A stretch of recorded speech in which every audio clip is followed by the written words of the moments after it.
Renungan pada hari ini diambil dari Injil Matius.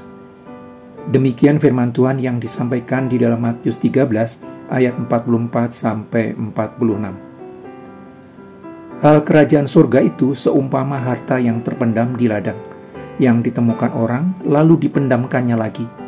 Oleh sebab sukacitanya, pergilah ia menjual seluruh miliknya lalu membeli ladang itu. Demikian pula hal kerajaan surga itu seumpama seorang pedagang yang mencari mutiara yang indah. Setelah ditemukannya mutiara yang sangat berharga, ia pun pergi menjual seluruh miliknya lalu membeli mutiara itu.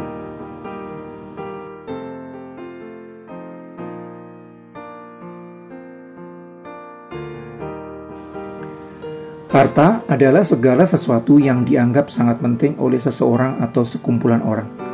Karena dinilai penting, biasanya orang bersedia mencarinya dengan sepenuh hati dan dengan mengorbankan berbagai hal yang dianggap perlu. Begitu banyak orang mencari dan mengejar sesuatu yang dinilai sangat penting di sepanjang hidupnya, lebih dari segalanya. Ketika orang ditarik Allah datang kepada Yesus Kristus, orang telah begitu lama hidup di dalam dunia yang berdosa. Orang telah begitu lama menjadi warga kerajaan dunia.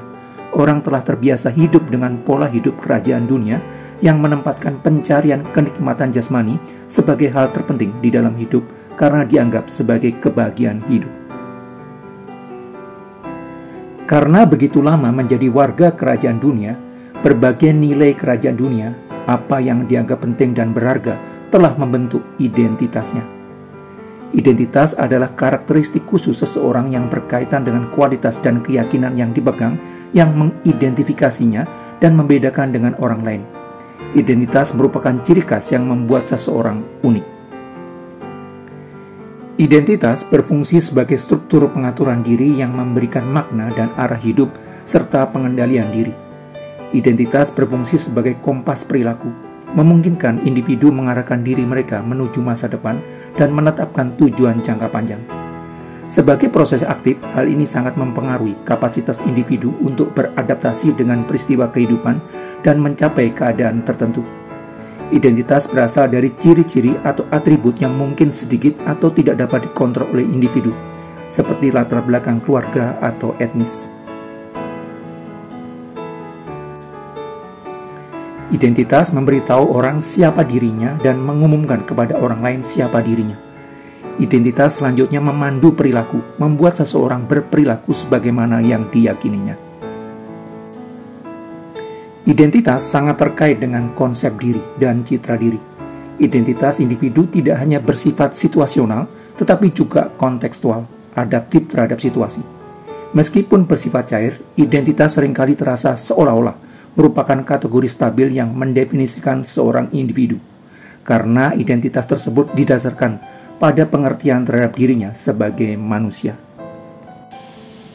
Persoalannya, identitas yang membentuk seseorang berasal dari pola pikir yang menempatkan pencarian kenikmatan jasmani sebagai tujuan tertinggi manusia. Apa yang dilahirkan dari daging adalah daging, dan apa yang dilahirkan dari roh adalah roh. Apa yang dihasilkan dari pola hidup yang menempatkan kenikmatan badani sebagai hal terpenting hanya bersifat jasmania, sedangkan kerajaan surga bersifat rohania. Karena itu, setiap orang yang ditarik datang menjadi warga kerajaan surga harus diperbaharui akal budinya. Kerajaan surga adalah pemerintahan Allah atas umatnya. Allah menjadi kepala pemerintahan atas warga kerajaannya. Allah menjadi raja atas hidup warganya.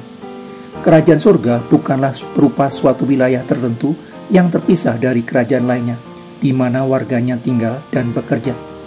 Lokasi kerajaan surga berada di bumi, di tengah-tengah kerajaan dunia lainnya.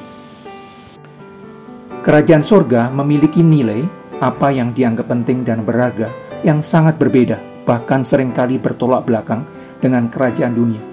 Karena memiliki nilai yang sangat berbeda dari yang sudah biasa diketahui oleh banyak orang, maka nilai tersebut harus ditemukan. Kerajaan surga juga memiliki pola dan tata cara yang sangat berbeda, bahkan seringkali bertolak belakang dengan kerajaan dunia. Karena mempergunakan pola dan tata cara yang sangat berbeda dari yang sudah biasa diketahui oleh banyak orang, maka pola dan tata cara yang sangat berharga tersebut harus ditemukan. Berbagai prinsip yang mengatur kehidupan warga kerajaan surga tersimpan di ladang yang terbuka, bukan ladang tertutup, yaitu Injil Kerajaan Surga. Karena itu, prinsip-prinsip tersebut bisa ditemukan oleh siapa saja yang mencarinya, bukan hanya hak eksklusif beberapa pengelola gereja. Tetapi prinsip-prinsip tersebut harus dicari dan digali supaya bisa ditemukan. Pola dan tata cara hidup di dalam kerajaan surga itu begitu pentingnya, karena merupakan pola hidup benar yang dirancang Sang Pencipta kehidupan yang akan membawa kepada kehidupan yang penuh dengan kedamaian dan sukacita surgawi. Karena prinsip hidup di dalam kerajaan surga adalah kebenaran sejati yang sepatutnya menjadi pemandu hidup dari setiap manusia. Saking pentingnya hal ini, biasanya warga kerajaan dunia yang telah mencari dan menggalinya rela menukarnya dengan berbagai hal lain yang dianggap penting sebelumnya. Berbagai nilai hidup yang sebelumnya dianggap begitu berharga rela disingkirkannya ketika bertentangan dengan berbagai nilai hidup di dalam kerajaan surga yang telah ditemukannya.